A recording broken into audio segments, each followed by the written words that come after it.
What about the next one? You called him Shima. We'll call him DJZ. DJZ. I always call him. It's funny. Like I sent my brother a 6-man of his. My brother only likes lucha and guys with masks, and he knows DJZ or whatever. And I just sent him. It was like Mike Paris and 5 other dudes. That's what I said. I sent him a link, and he's like, I hate the crowd in TNA Impact. He hated the crowd. He's like, but I'll watch it just for him. So he just ended up being on a flight to Chicago with him and ended up hanging out. He's that kid. I knew from day one he was going to be a wrestler. He was 15 when he came, really skinny, knew way too much about wrestling from being 15. Sam Elias is the same way. You talked to him a while back. Mm-hmm. Like we used to call him Little Sam in The Office. That was remember, man, Little Sam. Yeah, it's unbelievable. In The Office. Now they just did that video for him on the Mexican TV one. Mm-hmm. And I said, is there a scene where I took you to the corner of CCAC and punched you because you were annoying me over and over again? No, we didn't put that in. Because he would just run around and ask like a million questions. I'm like, you got to settle down. And like now he's like gigantic compared to me, so I hope he doesn't kick my ass. But like those dudes were really close too. And it was like I never met anyone that knew these like beyond hardcore promotions in Japan. Like Universal's it was the first like lucha based promotion in Japan, and it was like all these like even guys, if you ask most lucha fans, they wouldn't know all these guys. They know Ultimate Dragon, but this is like before he was Dragon, when he was just Yoshihiro Asai. And like dudes like Kendo and like Los Brazos, but like Americans wouldn't know these guys. And when I met DJZ, he was 15, he knew all these guys. He has a tattoo of it too. And he's trained with Kendo and stuff like that. And it's like, wow, somebody actually knows all this stuff. And he did like the first Ring of Honor logo. Like he did like all this like crazy stuff. And I remember thinking like he's only 15, but like he already knew he could have wrestled then. You know what I mean? Mm-hmm. And the thing about him that's great is like the same way as Facade, like they've worked on. When you look at it's funny. Like people always look at wrestlers and they make fun of their bodies because they're all blown up. Do you know what I mean? And big and like. I can't remember who said it once. I think it was Jesse Ventura said, you have to realize when you see a wrestler with a great body, they built that for themselves. Do you know what I mean? Like, nobody did the work but them. And, like, I go to the gym a lot, and I don't look like that. It's hard work to get to that. It's eating right and all these things. Those guys have done that thing, but cosmetically, both Facade and DJZ is, nobody has better gear, I think, in the U.S. than DJZ. Like, the light-up stuff, and he's always reinventing himself. He's, like the crazy hair and stuff. And, like, he's awesome in the ring. Like he should be in NXT. He should be on TV all the time. Hopefully he will be. But he's just awesome. And he's traveled. Both those guys have traveled the world. They've been to Russia. They've been to Japan. They've been to Mexico. It's awesome. You know what I mean? Like I love seeing that happen. And but like I knew from the beginning. And he's a great kid too. You know what I mean? And great guy now, I should say. But yeah, like I have nothing but good things to say about him. Last one. Okay. Elias. He's awesome. No one has ever asked me more questions about wrestling. Back in the old days of Instant Messenger, I remember I'd be at work and all day, like I knew he would get out of school like he was going to college. He would get out of school like around 4, and I would just get from like 4 to 7 just questions about if I'm in a match and I'm doing this, like what should I do here? And I think that's awesome. And it's funny because people are like, he made a jump down there really quick, but like again, he's got great size now. He has a great look now. He's always doing something different. And, like, to see him at WrestleMania, like, doing his thing, the thing he did with Cena, like, that's awesome. Like, and I was reading about, he was in the match in Saudi Arabia last week. Like, anything those guys do, like, I'm so proud. Like, I would rather the people I trained have more success than me because I always look at, in life, like, you should make the world a better place than when you first came in. And I hope that that's what I did in wrestling. Like, yeah, like, I maybe stunk up the joint with a couple matches, but maybe I made it better for people to, brought in people where I taught other people. Someone like Hentai would always say to me is like when he was young, he's like, I was so small, like no one would give me a chance, and you gave me a chance. And it was like, hopefully I did that. And like all 3 of those guys are awesome. Like, and I can't be happier for their success and wish them more of it. Okay, let's do a little bit of word association. Okay. You can give 1 word answer or 50, whatever you're convenient Probably with. 50. Okay. First, IWC. I think it's the biggest promotion here, probably. But is it? I don't know. Size-wise, yeah, probably, because they get stuff in. I have never seen one of their shows in a few years, but I wish them a lot of success. And I think it's cool that the name's still around. I mean, it's lasted a lot longer than a group that ran in McKeesport at the Emerald, or not McKees Rocks at the Emerald Room. They had 30 people the first show, but never guessed that they would still be in business today doing stuff. And it's cool seeing all the people they have. It is, I guess, the most major league of shows here in town. I'd like to think that other groups do well too. That's because I work there. But, you know, I'm pushing for it. Fight Society / PWX. Actually, I enjoy being there. I like the Fight Society thing. The thing I worry about, and maybe it's easier because I'm a babyface and I can think of ways, is when there are no rules, it's really hard for a heel to get heat. So how do you get heat as a heel? But there are some guys that are really smart. Who's the kid I'm feuding with now that you've feuded with before you left? What's Ice and Drock was his old name. Apollyon, my brain's just, I'm old. Yeah, we've been both hitting the head a lot. Who was he? The one you did? I can picture his face. You know, Destin Vane. Destin Vane, yeah. I always like to think of him as like, oh, Apollyon. So I'm sorry. I always call him Eisendrock. Eisendrock, Dragon Island. He's awesome though, and he's one of the guys that's figured out how to be a heel there. Because if you wrestle, if you complain, if you don't do all the stuff, and then you sneak in and do it, he's one of the guys I've seen get good heat there. I think Helmsley and a few other guys are learning. Dean being a heel will help because he's pretty smart. But I like it. It's always like constant reinvention. I thought maybe this reinvention was reinvention for reinvention's sake at first, but I kind of tend to give Quinn the benefit of the doubt because he's a pretty smart guy, and it seemed to work out pretty well. It's an interesting place. You know, everything has its good and its bad, but I think I've been there. I thought I'd be there. Again, my wrestling career is always like, oh yeah, it'll be 6 months.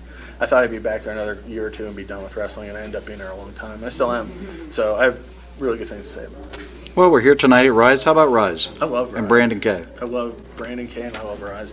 Brandon and I have never had a singles match where one of us isn't hurt. The first time we wrestled was at PWX, and he had blown out his knee the week before. So it was a whole match of me doing leg stuff while he was down. But we've never really got a chance. But I can't wrestle like he does, so it would probably just be me brawling at him, having to come down to my level. So maybe that's for the best we have. But he's awesome. I think Brandon is one of those guys that it's really hard to find. You shouldn't have to find something bad to say about anybody, but it's hard to find something bad to say about him. And he's a really great guy, and I think that he's building a really cool company. What I like here is, and it feels different, I like Fight Society where they have, I think the beauty of Fight Society is the overall gimmick of the company is what sells it, where it's like a lawless place where there's fights all the time, and that's what sells it. I think what the difference here is that it's storyline driven. At every match, everybody has a storyline and an angle to follow through, and I think that's been really cool. Like I feel like kind of reinvigorated over the last year after I wrestled G-Raver here for the Stop Cancer show. Like since then, I felt really good about everything I've done in wrestling. So, you know, I was kind of down. We talked about it before, and like here, I feel like I have a story and I have a direction. I think that's been pretty awesome. I think everybody does, and I'm really excited to see how it goes here. And it's a cool facility too, and that's what's nice. A lot of places in wrestling, like my wife will not want to go to shows because there's no bathroom. You've talked about this on your reviews all the time. It's like, and it's hard for me to tell people like, hey, you should come here. It's a little bit far from Pittsburgh. That's one of the downsides. But when I tell people come here, they're like, wow, I can use my card at the, at the thing, get drinks, and it's, I'm not in a bad neighborhood. That works for some people. It doesn't. That's not a casting aspersion on anyone. It's an interesting place. It's more family place, so it's been neat to see how I fit into that. I swear I came up with these questions on Tuesday and Wednesday, so this is just a coincidence. Okay. Joe Rogers. Oh, man. I don't know. See, I don't know what happened with him. He lost his building or something? Well, if you don't know what happened to Okay. it, maybe this isn't the place to discuss it. But You can tell me. I don't know for sure what happened. I can just tell you what I read. Okay, that's cool. He had a show lined up. Yeah. And he said he came on the internet and said that the building pushed him out to bring another event in there, and then the next day or maybe that evening, the venue released their own statement that said that wasn't the case. Joe never paid for his thing, and he canceled it on us. It wasn't vice versa until they saw it. So my question was in general. It was away from that situation. So I wrestled one show for him and it was fine. I really don't have any good or bad. I think he's gotten a bad name a couple times, but I don't know how much of that is. The thing I've learned is like every promoter on some level sucks, right? And it's like, but if you ask the boys, because promoters make the money and the guys aren't. Nobody. If you ask any wrestler, even John Cena probably doesn't think he gets paid enough. you know what I mean? So promoters are always going to take the hit for it. But I'm not being in the office and saying this. There can be good or bad. That's a politically correct answer. But from what I know of him, other than us like skirmishing a few times, is like just saying goofy things back and forth to each other. I don't have any ill will to the guy or anything. So I've really only got to know you in the last 4 years, Yeah. I'd say. You said previously, years ago, maybe you had a temper and Yeah, you were in a dark place. The only Shirley Doe I've ever known is this one that's sitting in front of me. And you're a guy that, like, we were going to work an angle, and I got a promo that basically said, you are my opposite, you are everything that I'm not. And in wrestling, that's true. But in another way, in real life, that's true. Because, like, for me, I just relayed a story earlier here. Like, guys will come to you and ask you for advice, and they'd walk away from you being like, man, that Doe, he's a great guy. He gives great advice. I really like talking to him. And people would come and ask me the same question. I would say it in maybe a different way, but the same way. The same exact message. And people would walk away from me saying, I hate that guy. He's the worst. So maybe not for me because I'm old now. Yeah. But if you were to give advice to a young guy to be more like you in that manner, how would you approach that? I think I saw you give advice one time to Beast backstage, where you told him about not bumping so much and staying up, and you were yelling at him about it. But when I heard that, I was like, yeah, that's how I want advice. Because I think we come from a different generation where it's like, hey, don't sugarcoat it. Tell me. Like, I never want to hear you had a good match. I want to hear, like, what are the things I did wrong? What are the things I can do better? Because even now, like, how can I learn and grow and do stuff better every match? And I think, I don't know if everybody wants to hear that. You know what I mean? So I always Trust me, I know. Yeah. So I try to start. I don't want to break down the whole series. Like focus on positives a little bit. Start with a spoonful of sugar. Because I have to do this with advertising too when I give advice to people. And it's like, what are the things you do well? But then what are the things you can do better? But then I always try to think of like what is something. Because like Devil Budokan used to say to me, he's like, you're right, Yoda. Like you tell me these Yoda things and I don't get it. And he would get pissed. And so I think, how can I figure out the most practical advice to give to somebody, and then tell it in the right way, in a positive way. And a lot of times my advice is keep your head up, because guys always head down. Right. But do you know what I mean? The hardest thing is when you don't really have good advice for someone and you don't like their stuff. I used to always say, tell me like their music or tell me like their gear. Just get out. That's not true though. But yeah, I think it's just trying to figure out like what's the most practical thing that they can do.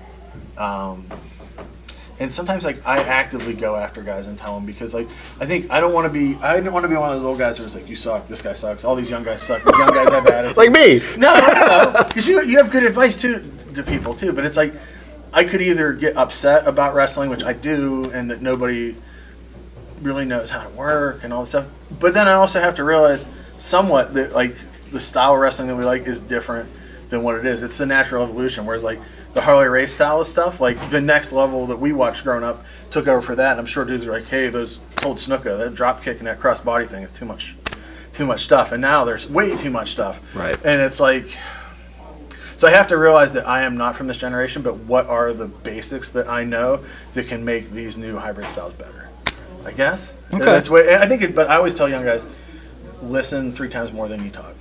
And if you can do that, you're good. I always still try to listen. And I try to listen to them when they talk stuff too. The thing I hate, if you want to do the wrong thing, is when I tell you something and instantly have an excuse, like, oh, I meant to do that. And then you give me like 3 excuses, and I just say, well, I should just do it. Like I don't care why. If you knew that it was wrong, then you should have pivoted while you're in there and do it right. Sure. But that's a hard thing to get across. That's in all walks of life. I'm sure you run into that with work too. Sure, absolutely. Yeah. So what's next for you? Oh boy, wrestling tonight. With Christian Black, teaming with Christian Black after a year of fighting each other. Okay. Now we're friends. Crazy. Wrestling's crazy. I actually like it because the guys that are my best friends, whether in storyline or in real life, are the guys that I've had the toughest matches with. Like Hentai, Hero, Orion, Black, LaRusso, all these guys. Like the guys I've really beat up are the guys that I like, that I see something in, I have tough love. But I think that's good. I think I always say, like, my business partner always tells me this. He's like, you always, since I've known you, and it's been like 15 years, you're like, yeah, probably another year. And then I just get excited about it again. I know we talked maybe like 2 years ago, and I was really burned out on it. And it was hard because at that point, none of us really had stories. And I think if you have a story, you care more.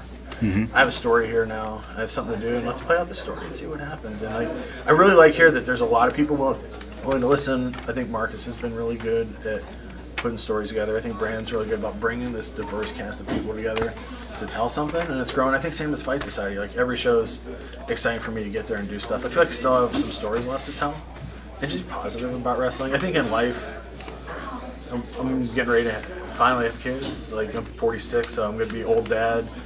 Hopefully, robot knees are invented by then. You know what I mean? My knees are shot. I'm doing really well. I really love the business. I have my own business, and I love that. Drawing a lot, painting a lot. Just love life. Like life's awesome to me now. Like it's weird. If you told me when I was 30 that I would be happier at 46 than 30, it's not how life's supposed to work. You know what I mean? You're supposed to look back on your golden years, and I don't. Like I think like there's always, like not that I want to get old. I kind of fear getting old, but on the other hand, like it's kind of cool. If my 40s were this good, maybe 50s are good too. You know what I mean? We'll see. I'm giving you these intrinsically long. No, this is great. To these answers. So we have covered a lot. Yeah, too much. It's like when we left a lot unsaid, but we covered a lot. That. You've said it all. You've said what we have covered a lot. Yeah. Is there anything else you'd like to add before we wrap it up?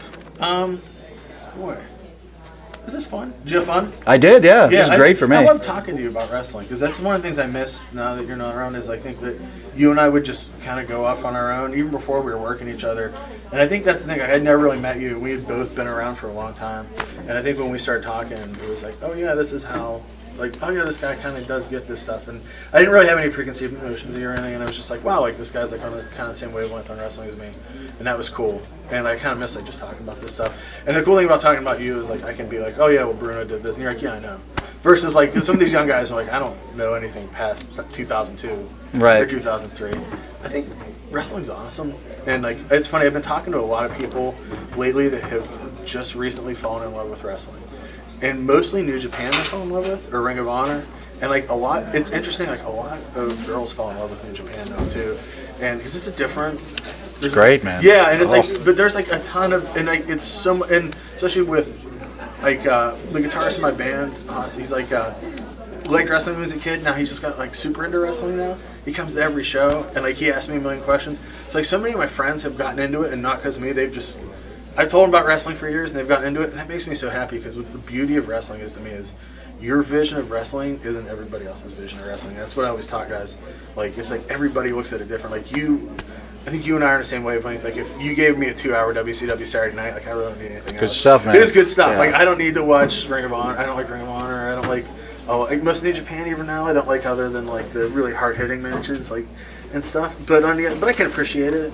But it's like, that's what's awesome about wrestling. And I love that people come to shows, and I love that people have loved about wrestling. And I'm happy that I've gotten to the point in my life where I can be positive and love wrestling and care about it. And hopefully other people love it because of me, I'm excited about what you're doing now because I can tell this is probably your way of falling in love with wrestling again in a bit. Do you think? So? No, I'm never doing you. Sorry. It's for me. It's just, like I never stopped loving wrestling. Yeah. I've always been in love with it. Yeah. For me, it's just figuring out what's next. Yeah, exactly. I mean, that's where I'm at right now. Cabana and Punk and I were talking one time, and we said we should make a wrestling game that is what wrestling's really like.